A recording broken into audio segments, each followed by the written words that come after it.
क्या कुछ कार्यक्रम है आज जो आप उगलाना में पहुंचे?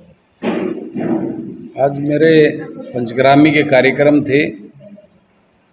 आप सबको पता है हरियाणा जनसेवक पार्टी जो हमने बनाई है जनसेवा की सोच के लोगों को एक समूह ने,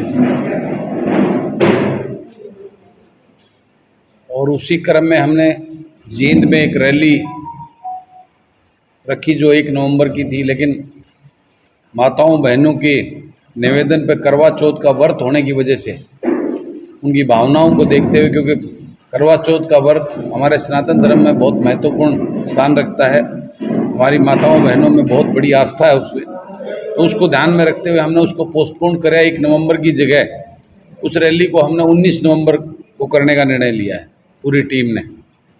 तो उसी का रैली का निमंत्रण देने के लिए आज मेरा उकलाना का दौरा था, और आज भाई अनिल बिठमड़ा जो मेरे से आके मिले थे वहाँ रोहतक, इन्होंने अपनी पूरी टीम के साथ हजपा ज्वाइन करने की आस्था जताई थी। तो उसी उपलक्ष्य में आज ये कार्यक्रम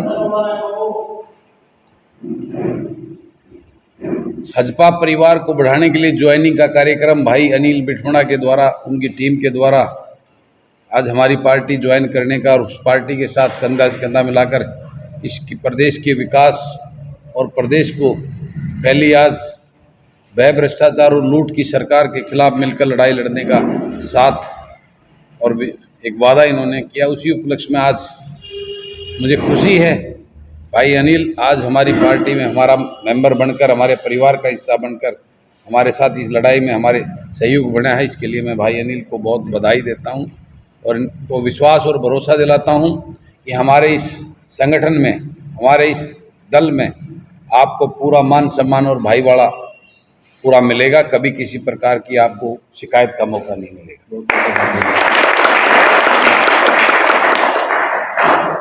तो आज मेरे कार्यक्रम कई हैं।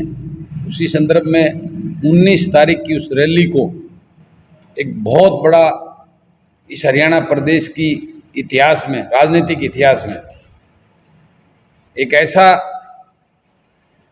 दिन उस दिन साबित करेंगे कि पूरी राजनीतिक गलियारों में तूफान आ जाएगा।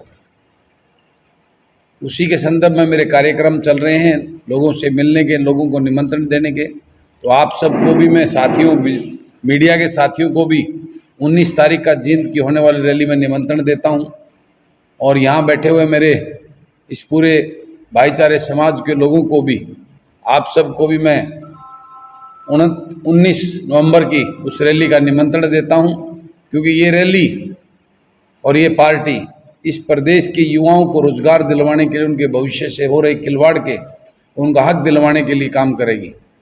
ये पार्टी उस रैली का आगाज इस प्रदेश की तानाशाह सरकार को, उसकी गलत नीतियों के खिलाफ उसको सावधान आगाज करने का काम करेगी, और प्रदेश को एक नया नेतृत्व, एक प्रदेश के किसान मजदूर के युवा चेहरों को राजनीति में लाने का आगाज करेगी। तो इन्हीं शब्दों के साथ मैं आप सबको प्रणाम करता हूं। मेरे कई कार्यक्रम आगे हैं, और आप सबका पुनः आभार व्यक्त करता हूं, धन्यवाद करता हूं कि आप सब ने यहाँ मेरा मान सम्मान और जो प्यार आशीर्वाद मुझे दिया, उसके लिए दिल की गहराइयों से आपका बहुत बहुत धन्यवाद। सर, एक क्वेश्चन था जी। अब कोई भी सरकार हो सर, एक बार एमएलए बने या 5 बार एमएलए, कहीं से भी सेंटर से बने, हरियाणा से बने, तो उसकी हर बार तनख्वाह होती है। वो जितनी बार बनेगा तो उसकी उतनी बार ही तनख्वाह होती है। इसके बारे में आप क्या? ये बंधु, मैं विधानसभा में बोल चुका हूँ, आपको शायद अपडेट करो। मैंने उस विधानसभा में कहा है, जब कर्मचारियों की पेंशन आप खत्म कर रहे हो तो एक विधायक को पेंशन लेने की क्या आवश्यकता है? सारे विधायक मंत्रियों की पेंशन भी खत्म करो। एक गरीब बुजुर्ग की पेंशन आप काट रहे हो, तो उस विधायक को पेंशन लेने का और मंत्री को पेंशन लेने का कोई अधिकार नहीं। मैं हरियाणा का सबसे पहला विधायक हूं जिसने विधानसभा में खड़ा होकर एक बार नहीं, 2-2 बार, 3-3 बार इस बात को उठाने का काम किया है। तो मैं इसके बिल्कुल आपकी बात को समर्थन करता हूं, और मैं इस बात के पूर्णतः वो हूं कि विधायक मंत्रियों को कोई पेंशन नहीं मिलनी चाहिए। ये जन सेवा की नौकरी नहीं है, ये सेवा करने के लिए 5 साल के चुने जाते हैं, उसके बाद अपना काम करो। इनको पेंशन की कोई ज़रूरत नहीं होनी चाहिए। पंचग्रामी में आज आप न्योता देने के लिए पहुंचे थे 19 तारीख का, क्या लगता है कितनी जनसंख्या वहां पर पहुंचेगी पंचग्रामी की?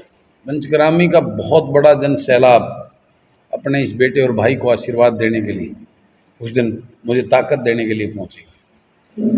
अनिल जी, आपने ज्वाइनिंग की है इनकी पार्टी, आपको कैसा लग रहा है, क्या कुछ कहना चाहोगे बलराज कुंडू जी के बारे में?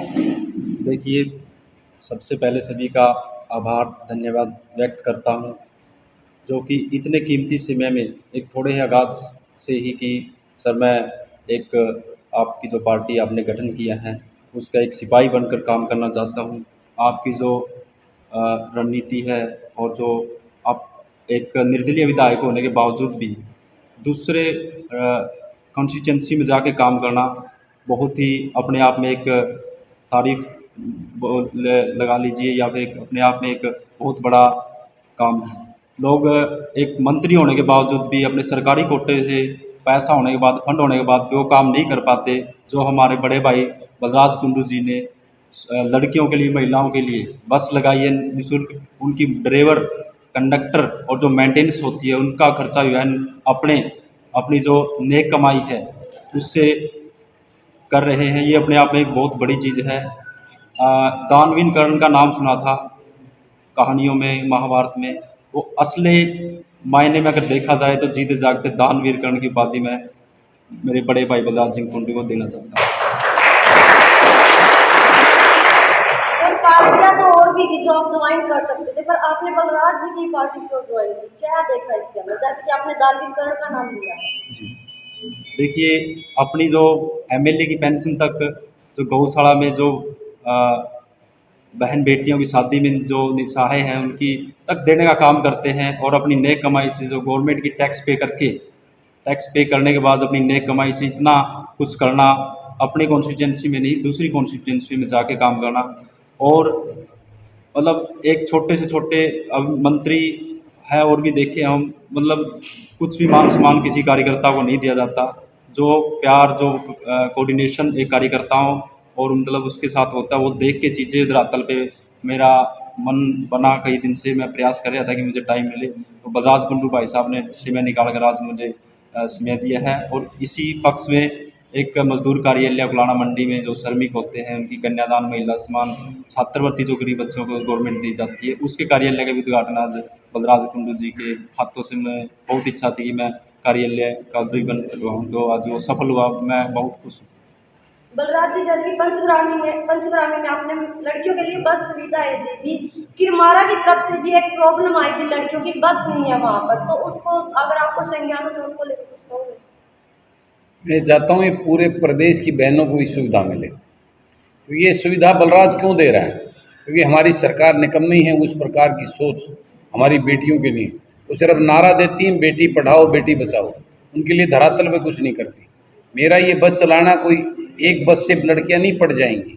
मेरा ये संदेश है उस अंधी बहरी सरकार को, मेरा ये संदेश है इन लोगों को जागरूक करने के लिए। इस प्रकार की बसों की पूरे प्रदेश की बेटियों को ज़रूरत है। और मैं वादा करता हूँ जिस दिन हमारी सरकार, भाजपा की सरकार आएगी, भाजपा के युवा चेहरे, किसान मजदूर के बेटे जब उस सत्ता के गलियारे में बैठेंगे, विधानसभा में बैठेंगे, उस दिन इस प्रदेश की कोई भी बेटी इस परेशान होकर कॉलेज का सफर नहीं जाएगी। उन सबको इस प्रकार की सर्विसेज मुहैया कराने का। अगर आपको 2024 में मौका दिया जाता है तो आप उकलाना हल्के में जो बस की सुविधाएं नहीं है लड़कियों के लिए वो निश्चित रूप से 100% करवाने का, उकलाना नहीं, पूरे प्रदेश की बेटियों को ये काम करवा के देंगे।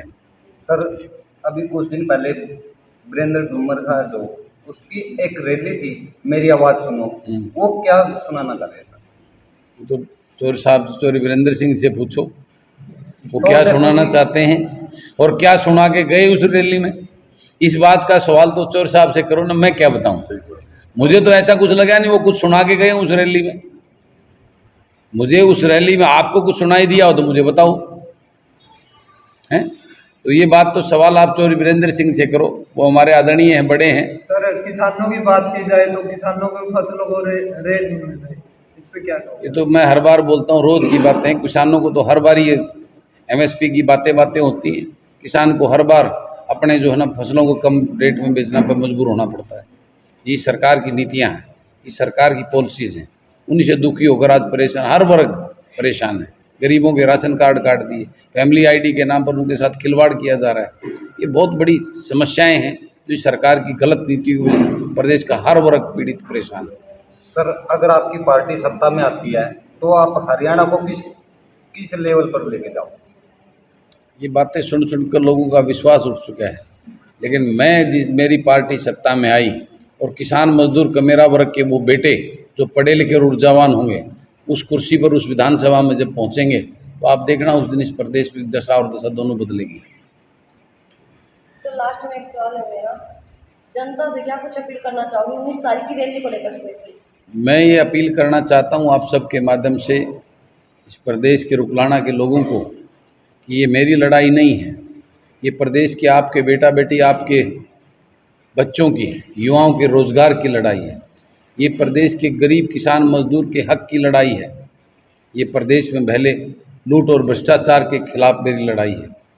ये प्रदेश में फैली अर्थव्यवस्था, प्रदेश में फैले भ्रष्टाचार, महंगाई, प्रदेश के हर कर्मचारी व्यापारी, चाहे वो सरपंच संस्थाएं, सरपंचों का वो हाल हो, चाहे आशा वर्कर को हो, चाहे मिड डे मील वाली हमारी बहनें हों, चाहे मनरेगा मेट भाई हों। अभी आपने देखा हो चंडीगढ़ में उनको गिरफ्तार करके उनको किस प्रकार से हालत किया है।